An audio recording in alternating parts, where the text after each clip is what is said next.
Hello, movie lovers. Welcome back to The Movie Hunter.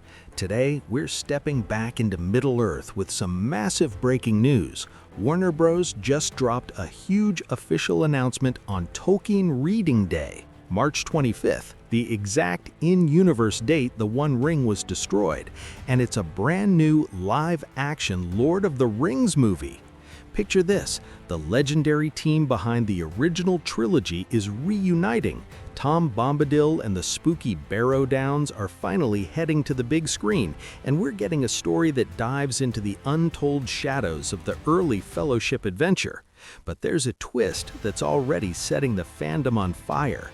Is this the faithful return to Tolkien we've been craving, or something that could divide the One Ring community forever? Stick around because I'm breaking down every confirmed detail from the announcement, the plot hints, the controversial writing team, and why this project is generating such heated buzz right now. Before we journey deeper into this new Lord of the Rings movie, I'd love your support for The Movie Hunter. Please like and subscribe. It means the world to me. Thanks so much in advance for joining the hunt. All right, let's break it down. The working title is The Lord of the Rings, Shadow of the Past. It's being written by Stephen Colbert, yes, the late-night host and massive Tolkien superfan, his son Peter McGee, and Philippa Boyens, the co-writer of Peter Jackson's original trilogy. Producing the film are Peter Jackson, Fran Walsh, and Philippa Boyens themselves through Wingmutt Films. This is the same core creative team that brought us the beloved Lord of the Rings and The Hobbit films. The story is set 14 years after the events of the Return of the King, after Frodo has sailed west to the Undying Lands. Sam, Merry, and Pippin set out to retrace the very first steps of their adventure from the Fellowship of the Ring. Meanwhile, Sam's daughter Elanor discovers a long-buried secret that could explain why the War of the Ring nearly failed right at the very beginning. This new movie will heavily draw from the early chapters of the Fellowship of the Ring that Peter Jackson didn't adapt in 2001, specifically the magical and eerie sections with Tom Bombadil and the foggy, haunted Barrow-downs, where the hobbits get trapped by a terrifying Barrow-wight. Fans have been begging for these iconic book moments for over 20 years, so finally seeing them on screen is huge. Important timeline note, this film will come after the already announced The Lord of the Rings, The Hunt for Gollum, directed by and starring Andy Serkis, which is currently scheduled for December 17, 2027. Shadow of the Past is still in the early script development stage, with writing ramping up this summer, so no release date yet. Now, the fan reaction on X and across the internet is extremely mixed and quite heated. Many longtime Tolkien fans are thrilled about Peter Jackson's involvement, the return of the original team, and the chance to finally experience Tom Bombadil and the Barrow-downs in live action. However, a large portion of the fandom is strongly against Colbert's involvement as co-writer. Comments calling it a potential woke takeover, worrying about modern politics creeping into the script, or simply saying hard pass are flooding the replies.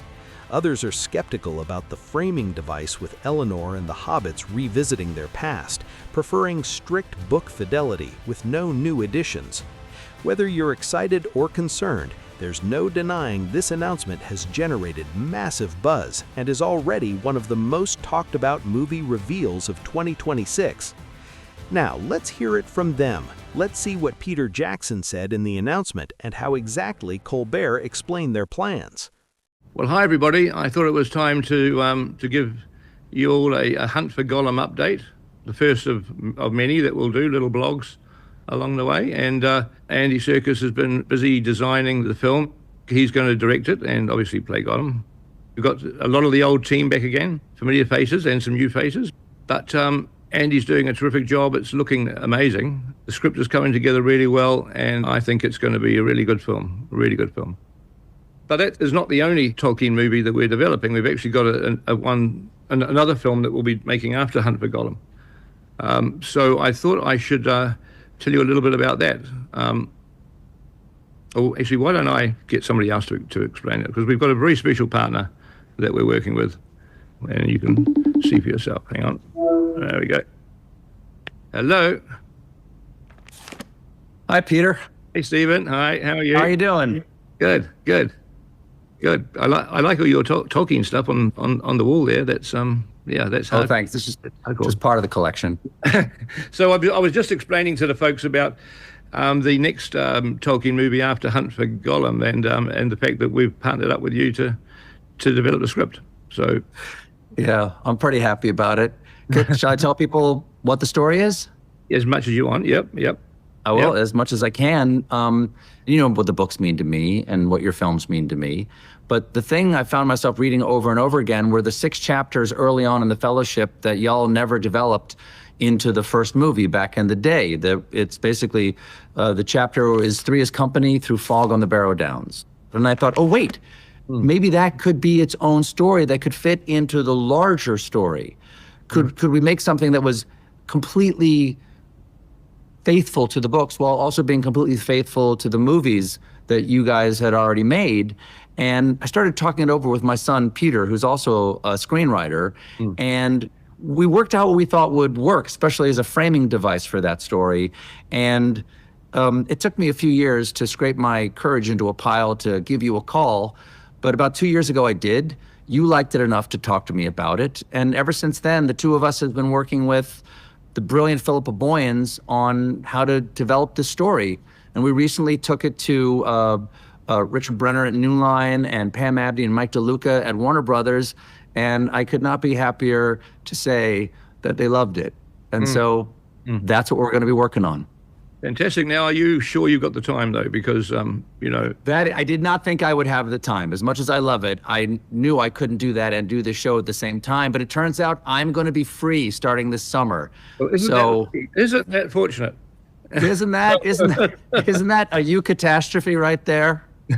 So if you'll excuse me, I've got to finish a television show and I've got to write a movie script, but I will see you all in the Shire.